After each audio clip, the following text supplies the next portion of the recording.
Hey everybody, welcome to the channel. WildMax1 here, bringing you another Raid Shadow Legends video, and I'm really excited for this one. I'm bringing you my official Hydra guide. This is going to be both a crash course for newer players and a refresher for you veterans out there. Today we're going to be going over Hydra basics briefly, then we're going to be breaking down each individual head along with key mechanics and how to counter them, along with example champions that do so. Finally, I'll be going over team building essentials for how to tackle this beast and giving you a couple of example teams. So with that, let's get into it. So before we get into the how, let's first get into the why. I've identified 3 primary reasons why you should definitely be focused on Hydra Clan Boss and improving your teams. Number 1, Mithril Lifebane. Of course, this is the only place in the game where you can pick up this amazing Void Legendary support, great in both Arena and in PvE game modes. Number 2, Stone Skin and Protection Gear. This is, again, the only game mode in the game that allows you to pick these up. Protection, amazing for completely breaking certain mechanics on bosses due to those protected buffs. Good for amplifying damage on your team and relevant in both Arena and PvE. And for Stone Skin, it's the Stone Skin meta in Arena. Hasn't changed. Both the sets are so good for any account. And finally, number 3, for the clan. Supporting your clan and winning that weekly Hydra Clash can yield some really valuable rewards, including mythical tomes. So with that, let's take a look at some Hydra basics before we do a deep dive on each individual head. All right, here we go with the basics. So the Hydra has 6 total heads, each with unique mechanics. Only 4 can be active at a time, and there can be no repeats of heads, so you're only going to get 1 of each type.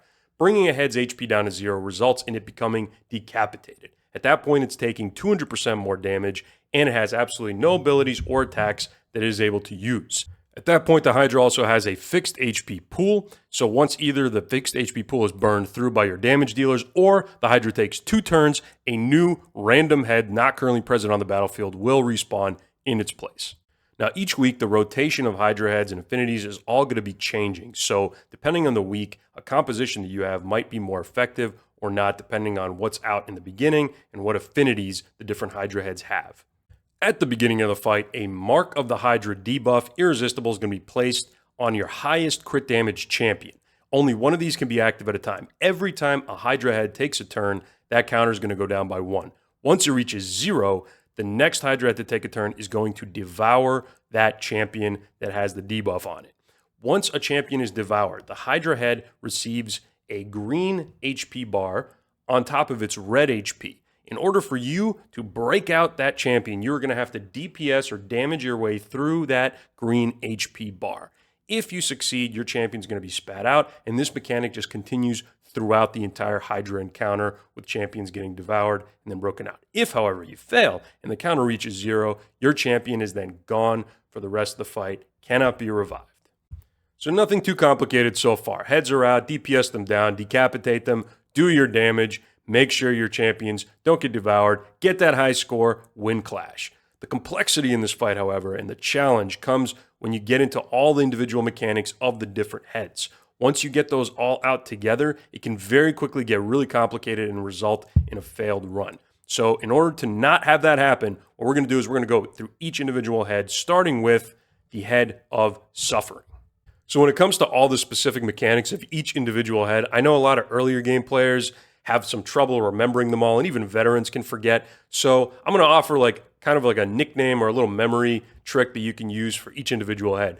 For the head of Suffering, undoubtedly think tank in order to remember this guy. He is all about keeping the other heads alive. This is the durability support of the Hydra Clan Boss. Reflect damage on itself, ally protect on all the other heads, pain link on one of your champions, and it provokes your highest crit damage dealer.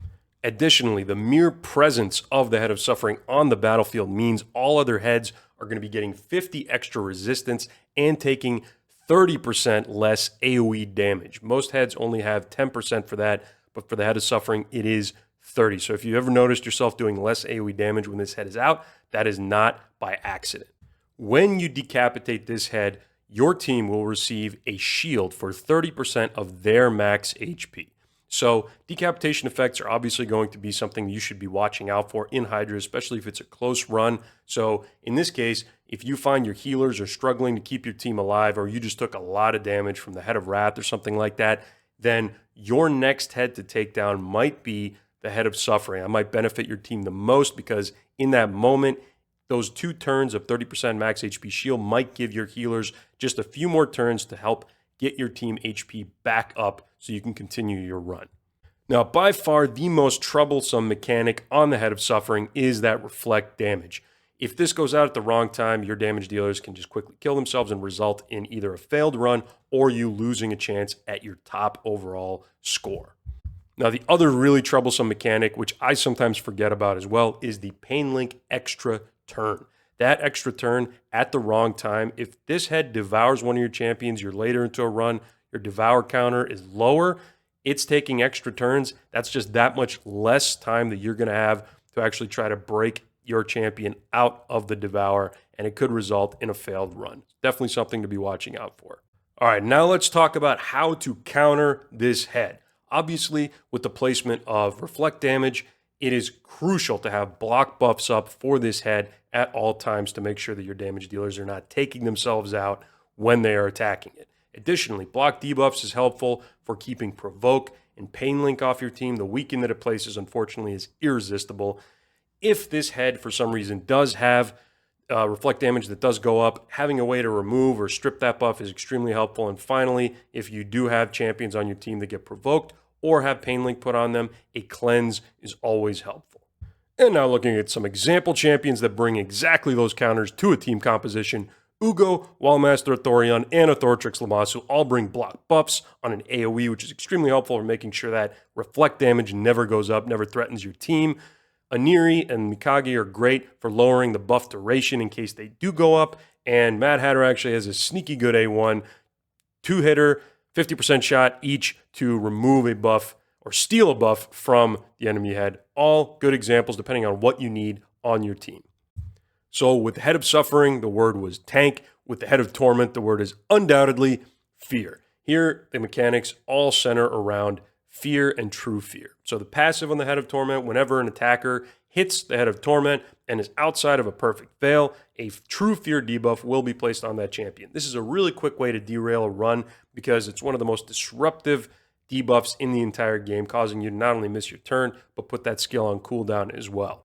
The decapitation effect on the head is it removes all fears and true fears from your team and throws out 2 perfect veils on random champions. So obviously, if your team is just covered in true fear and you don't really have an effective way to deal with it, I would definitely recommend trying to target the Head of Torment and getting it out of the way quickly so you can cleanse those and proceed with your run.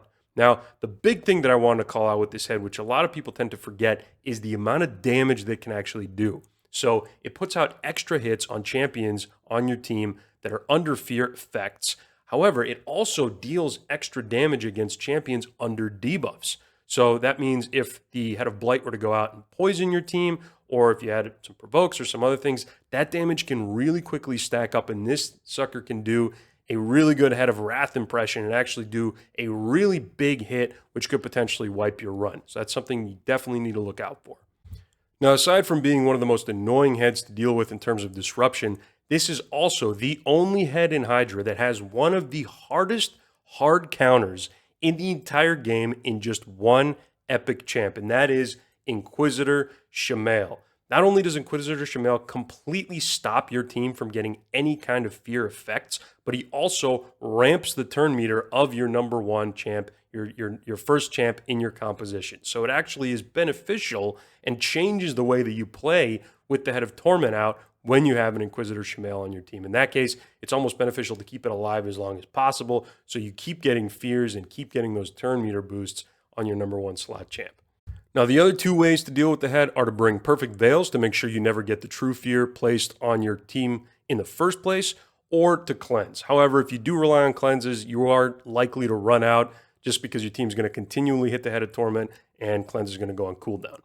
Example champs, obviously we have, as mentioned, Shamael, number 1, one of the best for this head, completely taking it out, even making it work for your team. Then we have champions that bring perfect veil like Quargan the Crown or Fady Tealcrest. Others are like Rector Drath or Duchess.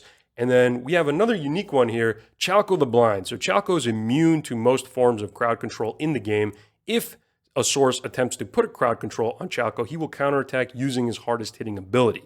So if you have him on your team, he actually can chew through the head of Torment like a hot knife through butter, doesn't get CC'd, and can completely take the head out before it's even a problem for your team. So when you think of Head of Torment, you think Fear. When you think Head of Decay, think Cleanse. Cleanse, cleanse, cleanse. Nothing has cost me more runs in Hydra Clan Boss than the Head of Decay at an untimely moment, getting off its full cleanse and 30% turn meter fill on all heads. This is clearly the support head for the Hydra heads. This is one of the ones that gives them a shield, it gives them a full cleanse, turn meter boost, and it also puts out a heal reduction on your lowest HP champion.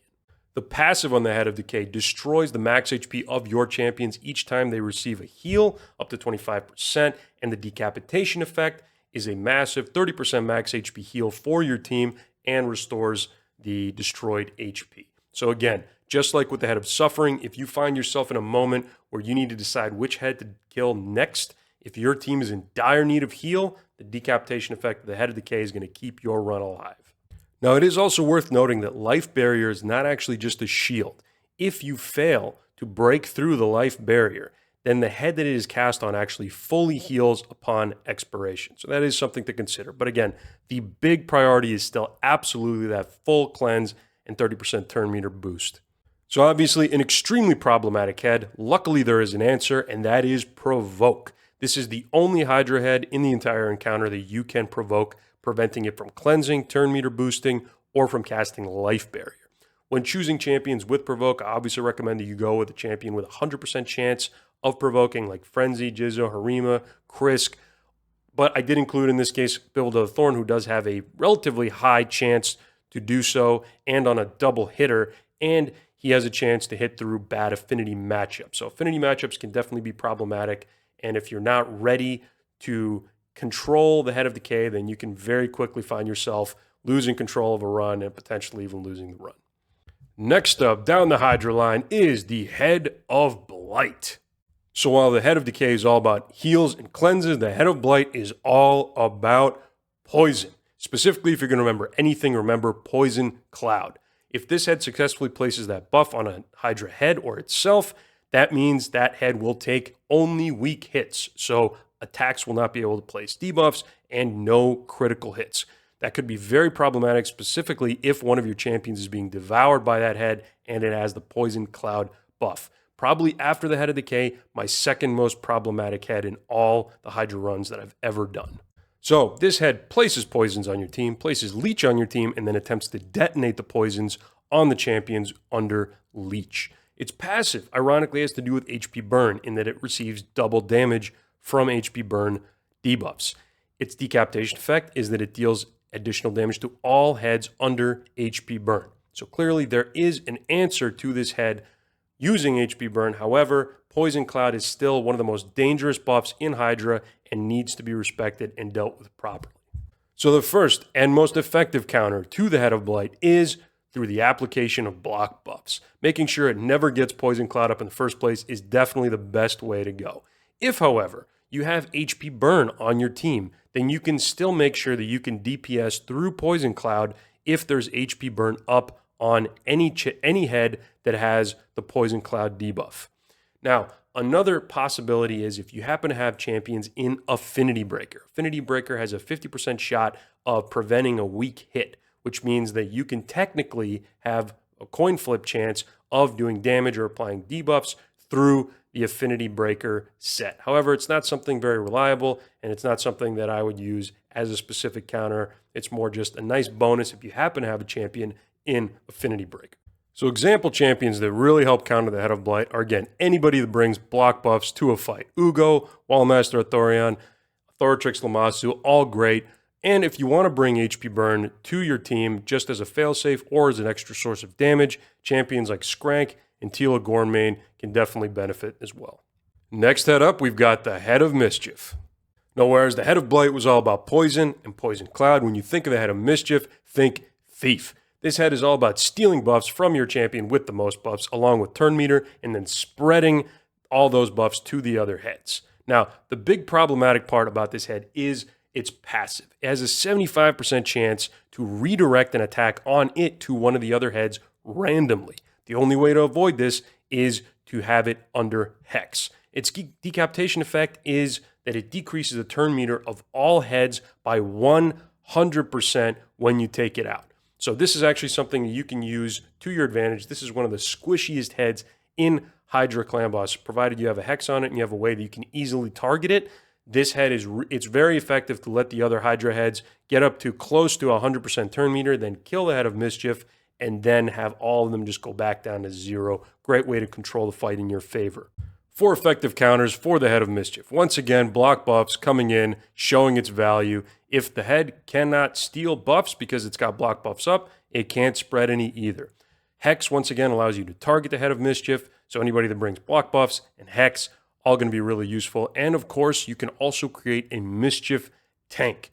This is going to be a champion that is a little bit slower than the rest and has more buffs, and because it is slower, has the ability to keep those buffs on because it's going to be cycling through turns less and getting less duration on those turns, or more duration on those turns rather than the rest of your team. So it should be the champion that has the most buffs, so it should draw the steal attempt from the head of Mischief. Now, you should also build that champion in high resistance. If you build it slow, high resistance, Mischief attempts to steal buffs, fails, and then you pretty much don't have to worry about it.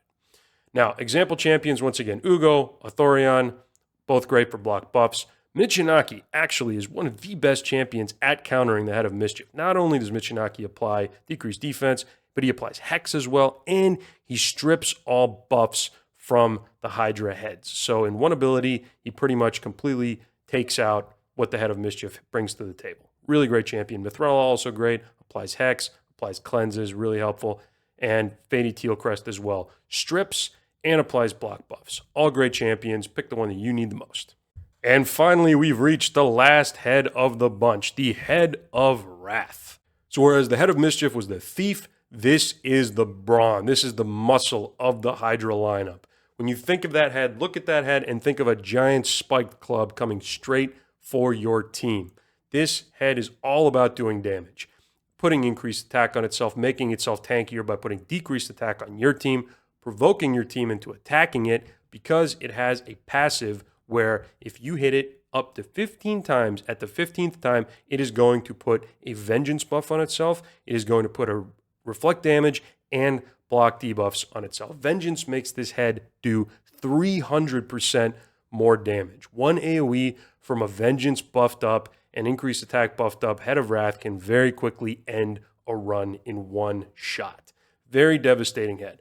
Decapitation head is when you kill the Head of Wrath, it deals damage to all other heads.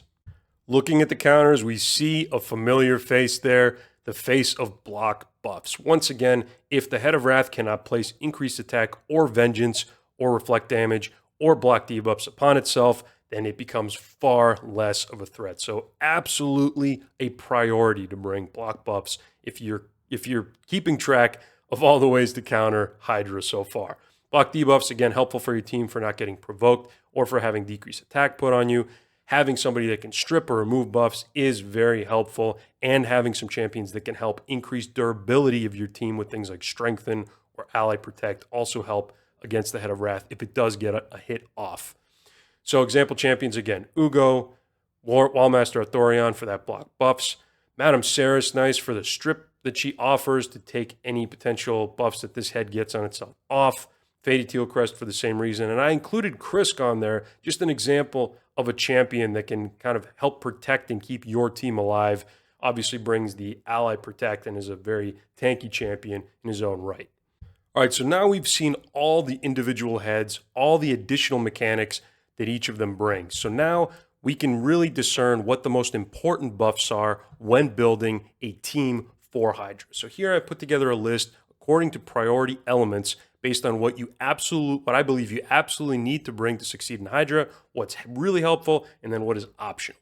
So in the priority elements column, you see there, block buffs. We saw it on virtually every single head, one of the most important ones that you need to bring for a successful Hydra run. Provoke, very helpful. Head of Decay, in my experience, is one of the most devastating heads to not control. If you fail and it cleanses, that can easily be the end of a run or severely hamper your ability to do the most damage. Hex, really helpful for controlling the Head of Mischief, although not strictly necessary. It does help most compositions just because redirecting attacks to other heads can potentially cause really unwanted effects. For example, if the head of Wrath is out at the same time that the head of Mischief redirects attacks to it, that can trigger the Vengeance counter to go on, and that can very quickly wipe a run. Then things like Decrease Defense, probably the best debuff for dealing damage and for helping your damage go up out of any in the entire game. Increase speed, turn meter fill, all necessary for you to be able, but those really kind of depend on speed tuning specifically. Some comps actually don't want those because their base speed is so high, so they're tuned very specifically. But in general, you want those. They really help runs. Then heals, revive, and cleanse are pretty much mandatory for any team, and I'd say most content in the game, and Hydra is absolutely no exception.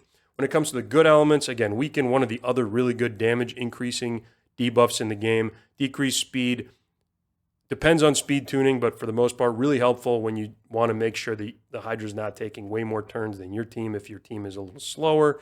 Decrease attack helps with survivability.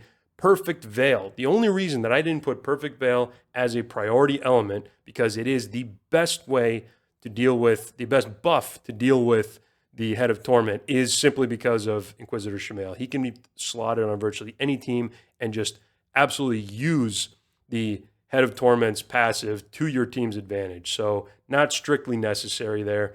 And then after that, all the survivability, right? So strength and shield, increased defense, all great elements.